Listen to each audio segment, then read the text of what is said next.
Sur le marché d'Al-Mansoura a lieu le mercredi et les femmes ici ne sont pas voilées. Elles portent de longues robes brodées.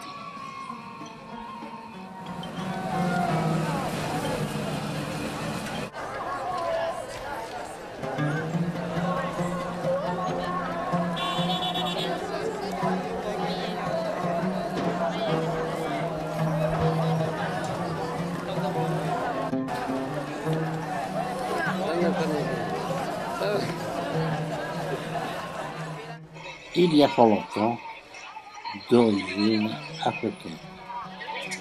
Elle porte même de jolis chapeaux tissés. Certaines portent le turban avec des positions affirmatives vis-à-vis des clients.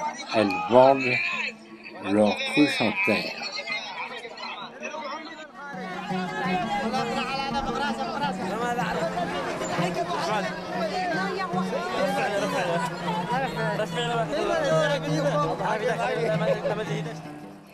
Comme d'habitude, tous les âges sont réunis sur le marché. Même ici, on vend des chèvres.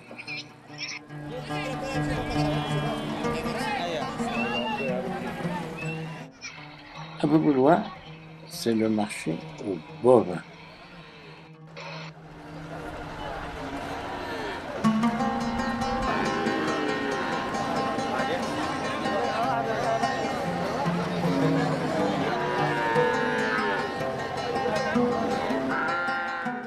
Et pour finir, le marché aux dromadaires.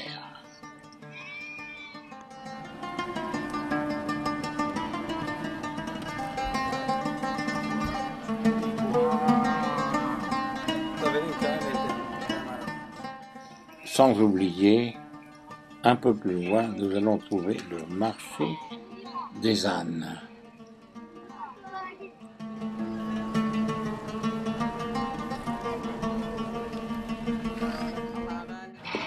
Toutes les semaines, tous les mercredis, c'est le jour de marché et le lieu de rencontre pour toute la population environnante.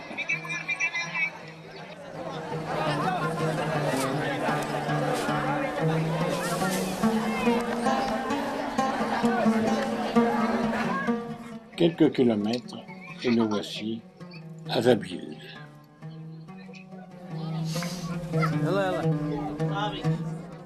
Prise de contact avec les métiers à tisser et nous allons assister à la manière de tisser en cette région.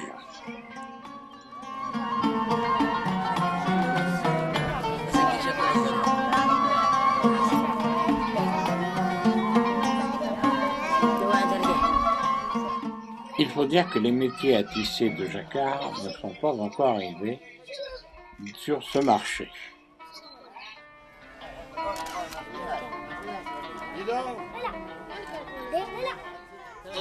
Zabid est une des villes les plus anciennes du Yémen et possède un remarquable passé.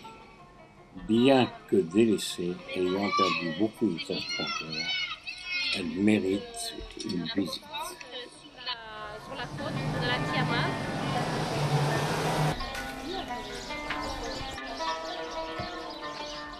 La tribu Ak, qui occupait le centre du nord du Wadi Rima, adoptèrent la religion musulmane du vivant du prophète. Le cheikh Abu Moussa bin Asrari, chef de la tribu Achaïr, rendit visite à Mahomet à la Médine. À son retour, il fit édifier l'une des premières mosquées du pays. Les Rassoulides étaient des Yéménites, de la tribu des Hassanides. Mais les Ayyoubides eux-mêmes étaient kurdes turcs. Donc en fait, ils avaient une tradition tout à fait différente. Ils étaient d'origine chamaniste. Les calendriers, donc la lune, le soleil. Et vous voyez l'écriture différente. Donc la première.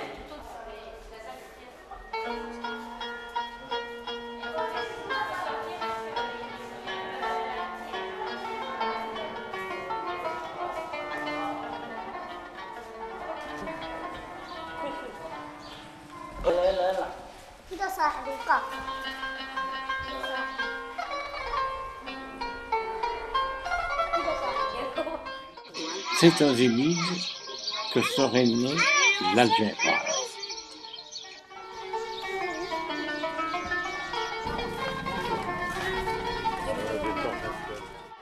Pasolini avait choisi cette petite ville très originale pour tourner son film Les Contes des Mille et Une.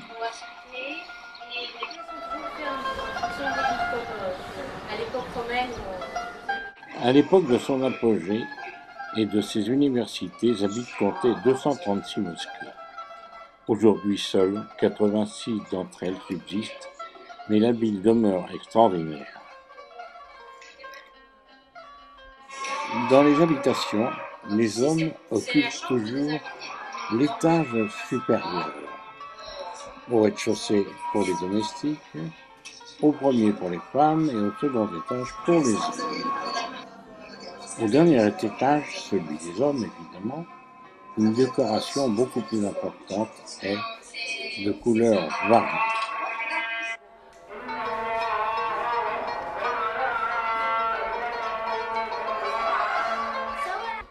Et l'on peut voir sur l'extérieur.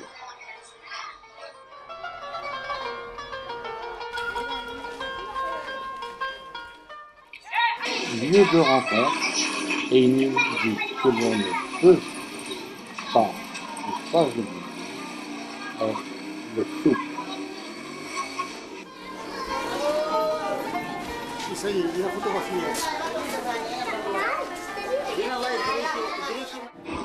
Un trou dans le mur et j'ai osé filmer la prière.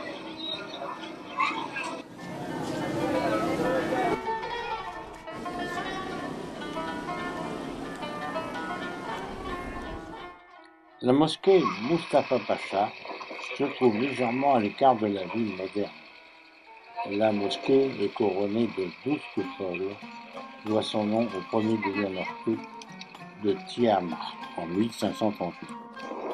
Si vous avez une bonne voiture, n'hésitez pas à vous rendre à Mocha, ville aujourd'hui délaissée, mais qui fut l'ancien port d'où l'on expédiait le café, d'où le nom de Mocha.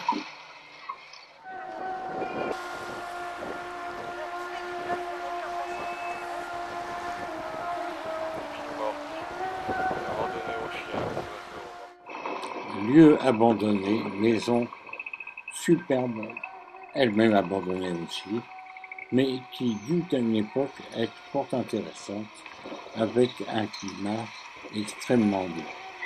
Par contre, il ne fallait pas s'éloigner de la plage, parce que en extérieur, en pleine mer, nombreux sont les requins.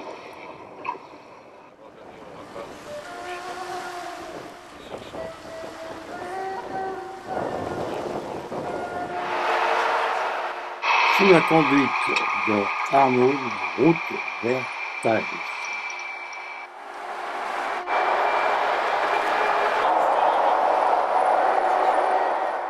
Taïs, la mosquée Al-Ashrafia, au lieu de pèlerinage du sud yéménite. Construite en 2 fois, fin du XIIIe et fin du XIVe siècle. Le beau sourire du gardien des lieux. Une architecture exceptionnelle, elle domine majestueusement le vieil.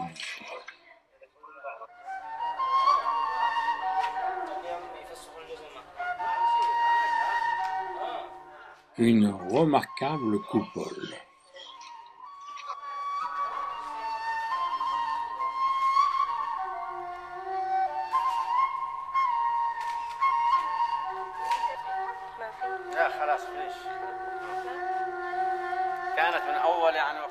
À ce jour, une partie des bâtiments est occupée par l'école coranique.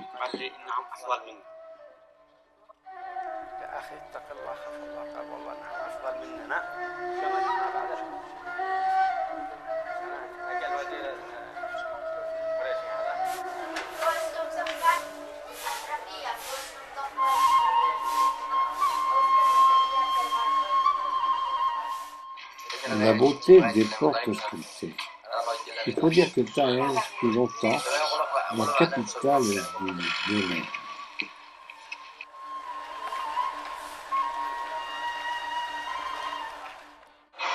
Après avoir pris la hauteur, nous dominons la ville de Taïz, plus de 600 000 habitants. Je ne cesserai de le répéter, mais une des particularités du Yémen, ce sont ses constructions.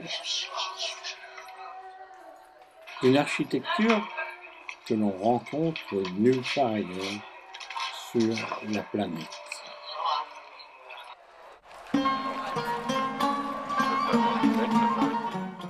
Pouvant être prononcées de différentes façons, Ifrus, Jufrus, Yaprus, la Cité Blanche.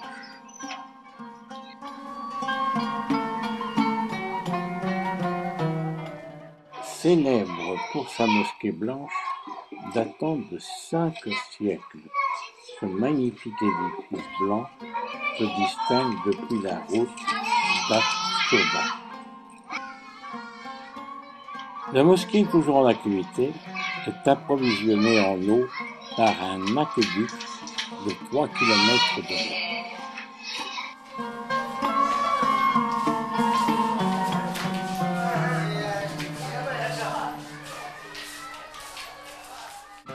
Normalement, les non-musulmans ne peuvent y pénétrer. Mais, une chance pour nous avons pu rentrer à l'intérieur et maintenant dans les salles de classe.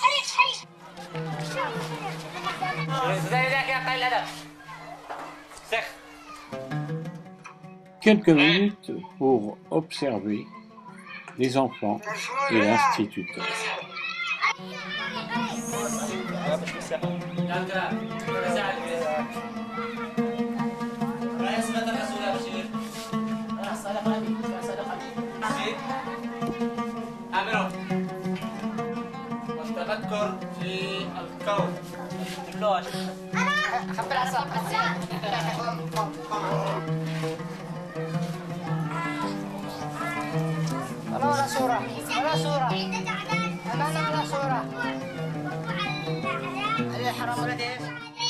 Sans chaise et sans bureau, cela n'empêche pas les élèves d'étudier, d'apprendre.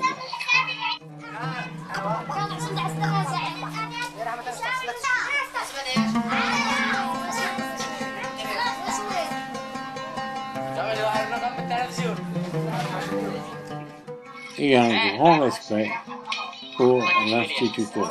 Et ici, on écrit de droite à gauche.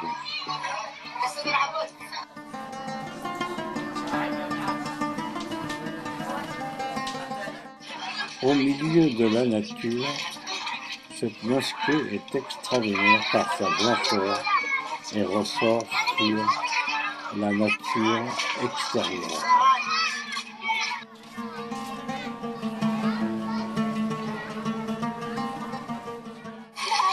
L'arrivée d'eau ici permet même l'accès d'une sorte de piscine appréciée de beaucoup de jeunes.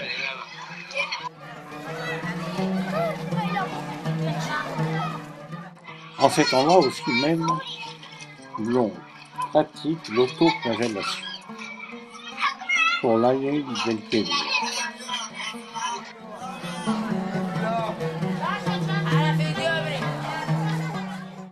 Les habitants un peu surpris de nous voir.